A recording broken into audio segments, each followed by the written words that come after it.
Oh my word, he has done it again. That is the reaction when Tadej Pogačar attacks. Fans call him a storm on two wheels. Rivals call him unpredictable.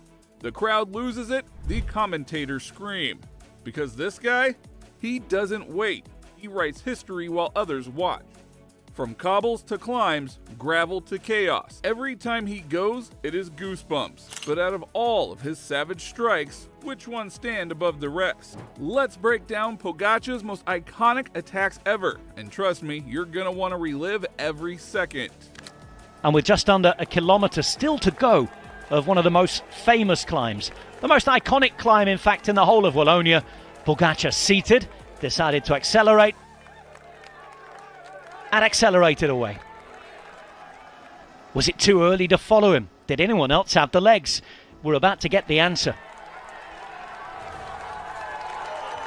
This was the 111th edition of the Liège-Bastogne-Liège, known as Le Doyen, and the finale of the Ardennes Classics. The route was 252 kilometers long, starting and ending in Liège and featuring 11 classified climbs. The world champion showing off the rainbow jersey, even though it was a completely sunny day. But the gold bike of the Olympic champion was well behind. Pogačar first to the top of La Redoute, 10 seconds at this point, and having seen what happened in Amstel the week before, everybody was still asking the question, was it over? But Pogačar didn't wait. He launched a solo that crushed everyone's hope. But with just less than 30 k's to go, the gap was over half a minute. It was soon a minute, and that with 20 kilometres still to ride. Evenepoel still in the chase group at this point, and one final climb still to be ridden. He flew past everyone like a ghost. By the finish line in Liège, it was just him and the roar of history. 2 kilometres to go. It looked as though Ciccone and Healy would be able to do that, as Pogačar was about to celebrate. And another amazing moment. Continuing on his quest to be the best and crowning a sensational spring. Dedicating the victory to the memory of his late mother-in-law. And becoming the first man in history to finish 6 successive monuments on the podium. One monument down, but his legs weren't done talking yet. Did you know just 4 days earlier he turned Belgium upside down like never before? And here we get the acceleration now. UAE start to put the hurt on, and Pogačar goes on the wheel. Remco Evenepoel, David Formolo, Ben Healy. Behind them is Tish Benoot, and riders are going backwards. And here goes the move of the team of UAE for Pogačar to rip this race to pieces. This was the 89th edition of La Flèche Wallonne, a one-day road cycling race. The race covered a distance of 205.2 kilometers between Seney and Huy, Belgium.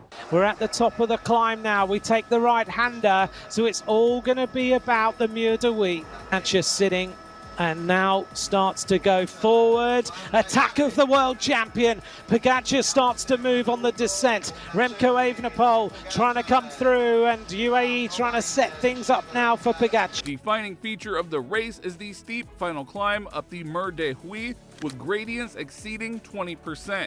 But Pogačar, he attacked like gravity didn't exist.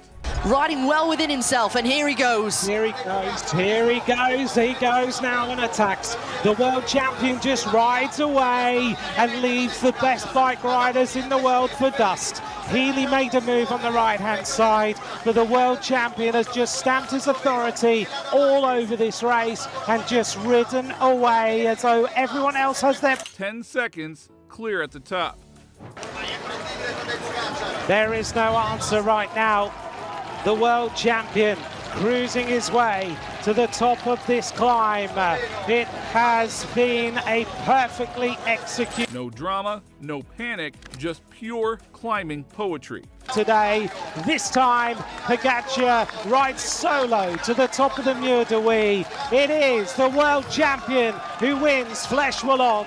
Pogačar strikes gold yet again. From the Mur to the cobbles, you'd think Tuscany and Belgium were two different worlds. But for Tadej, every road is his runway. And Tadej Pogacar's making his move. 56 kilometers to go. Tadej Pogacar moves. There's no Van der Poel in the shot at the moment. There is Wout van Aert, and behind him, of course, Matteo Jorgensen as well. This was the 109th edition of the Men's Tour of Flanders, a prestigious one-day cycling classic. The race started in Bruges and covered 268.9 kilometers, featuring 16 cobbled climbs and 7 flat cobbled sections. It is Pogacar, it is Van der Poel, and we are starting to see gaps. Behind, Paulus is the one. But Pogacar, he doesn't care. It's Pogacar winding it up, and everybody else now has to follow. This man is about to lay down the law. Pogacar, Van der Poel, and then there's the gap. This could be the moment where, for the first time this spring, Mathieu Van der Poel can no longer hold on. Rivals cracked. There's another solo. This man is on another planet. When it goes to going uphill with these efforts that are super high watts, 3, 4, 5 minute efforts, there's just no one that can match. Now that's not just power. That is domination in its most beautiful form. And after he rides over the finish line here, he will now ride on to Roubaix. It's Pog at the double. And at 45. He had mastered the cobbles. Now time for something even rougher. The white gravel roads of Tuscany. The breakaway, 10 riders strong, soon became 6. And after 6 minutes, movement in the peloton behind soon made it less than a minute. 80 kilometers to go, exactly where Pogacar had attacked the year before. Tadej Pogacar aiming to be the first man since Fabian Cancellara to win this on 3 occasions. This was the 19th edition of Strade Bianche, a one-day road cycling race known for its white roads in Tuscany, Italy. The race covered a distance of 213 kilometers, but Pogacar crashed with 50 kilometers to go. Teammate. Talking of Pogacar, this then happened. A crash, a disaster it seemed. Pidcock getting away with it. Swift caught up behind, and the World Championship skin suit battered, ripped. The champion himself bruised, but not out. The adrenaline was pumping. He was back on his bike. It was time to chase on for dear life. Now most riders would fade, but not Pogacar. Swift was caught and passed. He'd be the real victim of the crash in the end, as Pogacar was looking like his old self on the bike. The gap was closing, but then it closed rather quickly. He dusted himself off, literally, and attacked over gravel up the steep Santa Caterina. The steep slopes where yet again he showed his power to ride away from Tom Pidcock. Into the heart of Siena arms raised, 3rd Strade Bianche win. I mean, who else does that? Seriously. And Tadej Pogacar arrives in Siena, showing that he wins when he wants. And at this race, particularly today, he wins how he wants. For the 3rd time, Strade Bianche, yet again, belongs to the great. From dusty roads to desert climbs, let's not miss his famous UAE tour. There, Pogacar had one more show. 26 kilometers an hour, due south it was, but the crosswinds, well, it meant that we had ourselves a reassembly of what had been already a fighting force up front of 12. They were joined by a group including Tadej Pogacar and many of the favourites.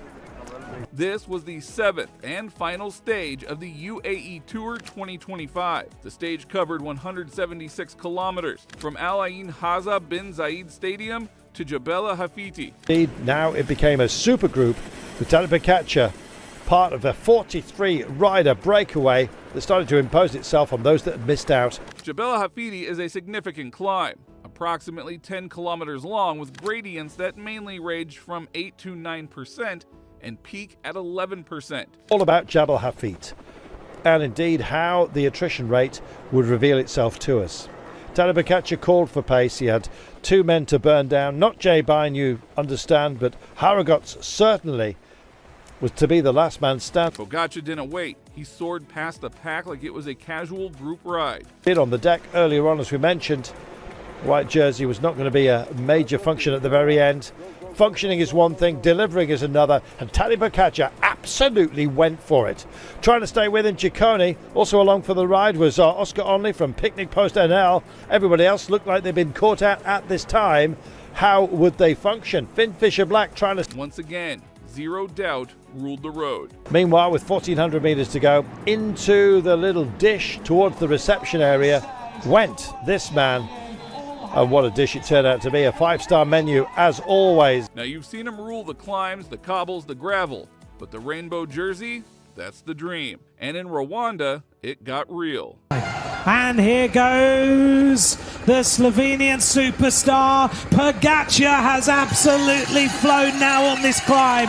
On the climb of Wittiken. He looks around. Here comes the counter-attacks. Pogačar has decided with 100 kilometers to go, it's time to explode the World Championships. The 2025 UCI Road World Championships were held in Kigali, Rwanda. This marked the very first time the event was held on the African continent in its 103-year history. Here he goes again, the attack of Pogačar. Now he launches early on the climb. Sivakov has to swing out of the line, and he's trying to stay on the wheel. The power, the absolute sheer power that this... Rwanda delivered hills, heat, and heart. Pogačar fought at the front. That's too much. 51.6 kilometers to go, and Pogačar simply rides away from the rest of the field. He's decided that it's time, and Sivakov can do nothing at all to go with him. He didn't win the jersey, but the way he shaped the finale, that was pure class. The medal, he's done it with pure class and absolute style. An historic day. Triple crown, Tadej Pogačar, world champion! But don't worry, there's one race where no one gets close, where autumn falls and Pogačar rises. UE Team Emirates looked cool, calm and collected. And in fact, Jan Christian and Finn Fisher-Black did much of the work for Tadej Pogačar. The world champion just refreshing himself through the day. And the big danger, of course, for UE Team Emirates doing all of this work was that other teams were getting a free ride, most notably Enric Mas and Movistar, tucked in and happy for the time. This was the 118th edition of the Race of the Falling Leaves, a prestigious monument classic. 48 kilometers to go, Pogačar attacked, no hesitation. No one, literally no one, followed. It was time for Pogačar to launch.